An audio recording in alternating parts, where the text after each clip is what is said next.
It's time to find out if Snow White is truly the fairest of them all. Well, with this 2025 live action version of Snow White, it's not the fairest of them all, but it's also not the worst live action adaptation that Disney has given us. I did enjoy quite a few parts of the film, so let's talk about it. Now, first of all, the visuals are quite beautiful, especially once Snow White enters the enchanted forest. We see all the CGI animals, which are supposed to be live action, and they're quite adorable. And as we see in the trailer, the forest goes from this dark, haunted place to a beautiful wonderland. Now onto the music, as this is a musical after all. My favorite song was a reenactment from the original film, Whistle While You Work.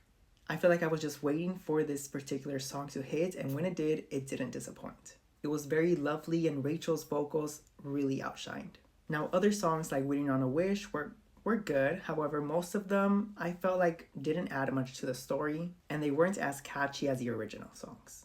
Now speaking of Rachel Zegler as Snow White, she does a phenomenal job. I really liked her portrayal of this character, and I feel like Disney didn't give her the right tools to succeed. Snow White's hair and dress aren't as great as Rachel's voice, but Rachel did a great job, and I wish that she had a better film. Now Snow White also has a love interest, but in this one he is not a prince, and his name is Jonathan. Now at first I was thinking that Jonathan was giving Flynn Rider vibes, but overall I did like this character. Now onto the dwarves, who do give some uncanny vibes. However, as we see more of the dwarves, you get used to it, and eventually you find them adorable. Especially Dopey, who has a bigger part in this live action film. And Dopey was adorable, clumsy, and was my favorite dwarf by far. Now, one of the biggest things that I didn't really like with this film was Galgadot's acting. I feel like Disney could have cast another actress to play the evil queen. But I also feel like Disney didn't provide this character as much growth as needed.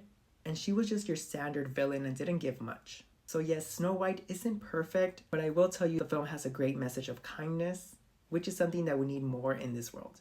So that was my review for Snow White. I give this film an 8.4 and a solid B. Let me know down below if you'll be seeing Snow White in theaters, and if you have already, what were your thoughts? Let me know down below.